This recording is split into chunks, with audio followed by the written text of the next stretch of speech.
Which players might be sneaky values in Dynasty leagues heading into 2023?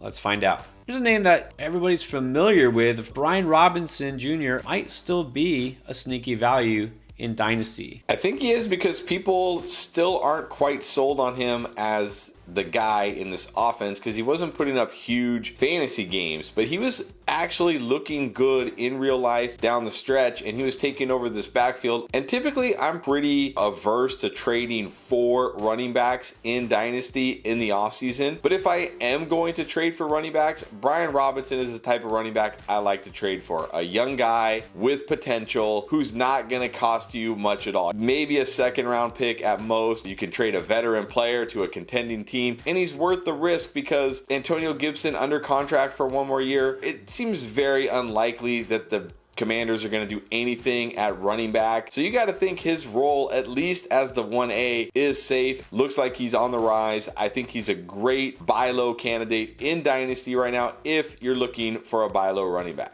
I really think a lot of people just took for granted how quickly he did come back, still recovering from a gunshot, a serious injury to that leg area. But we finally saw him start to pick up steam. The last 5 games, Robinson averaged 4.5 yards per carry. That's good enough that he should be their main running back. Robinson showed that he can be a guy they depend on. I think we could see him used even more next year. I would take a chance on a guy like him, and he could definitely provide a much higher return on your investment in a trade. Now, a receiver who didn't exactly break out as a rookie, but it's not his fault, Alec Pierce. He did make a couple of plays here and there, but how much better do you think it could get for him in year 2? It has to get a lot better, and unlike Brian Robinson, Alec Pierce is the type of guy I do like to trade for in the offseason. I like to trade for young wide receivers who showed some potential, who could be looking at a year 2 or year 3 leap. In this case, a year 2 leap, because you got to think the Colts quarterback situation is going to be better than it was last year. Almost anything will be better than the combination of Matt Ryan, Sam Ehlinger, and Nick Foles. And if they trade up to that number 1 spot and they get a strong-armed QB,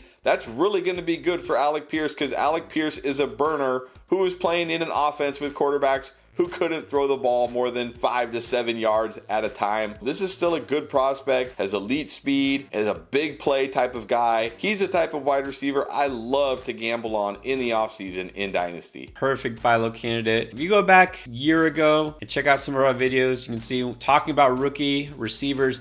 I had Pierce ranked as a top 10 rookie receiver, and when most people didn't, a lot of people didn't even talk about him at all. He wound up being a second round pick, which surprised some people. It shouldn't be surprising. This is a guy who's 6'3", runs a 4.4 40. Now, he's a guy who's going to run more vertical routes. He's not going to have the most elaborate route tree. He did average 14.5 yards per catch this season. If he has one of these rookie quarterbacks like a Bryce Young or CJ Stroud, I could see Pierce making big plays repeatedly. So in Dynasty, when he basically costs you nothing, you definitely want to take a look at him. Let's keep the theme going with second-year players who didn't do much as a rookie. John Metchie, unfortunately, didn't even set foot on the field because of his battle with leukemia. Good news, we just heard a few weeks ago, it looks like he's set to make his appearance for the Texans next season, and it should be with a new quarterback as well. What do you think that Metchie can do, and what would you be willing to go out and pay for him in Dynasty? I'm not going to pay up a lot, but he's another guy I would love to take gambles on. I would love to take shots on, future thirds. If you're in shallower Dynasty leagues, he may have been dropped. Go check your waiver wire. Basically going to be entering this year as a rookie, essentially. Not only are they going to have a quarterback upgrade, more than likely, assuming they don't blow it, but Brandon Cooks most certainly will get traded in this offseason and won't, or at least will get cut and won't be back with the team. So it's going to be Nico Collins and John Metchie likely as the top 2 wide receivers. Worth the gamble here. I would not give up a second, even a future second. I certainly won't give up a first, but a future third or later, I would definitely do it. Worth the gamble. Stash him on your bench. See how he does this year. Let's not forget, even before this issue, an unfortunate late season injury at Alabama. He's a guy who was up there among the top receiving prospects of that class. Drafted in the second round, 27% target share in college. At Alabama, that's hard to do because they've got so much talent there, but he was a legitimate stud in college, and he could be one of the primary receivers for this offense. Let's hope the offense is significantly better, but I think it's got nowhere to go but up. It's worth finding out.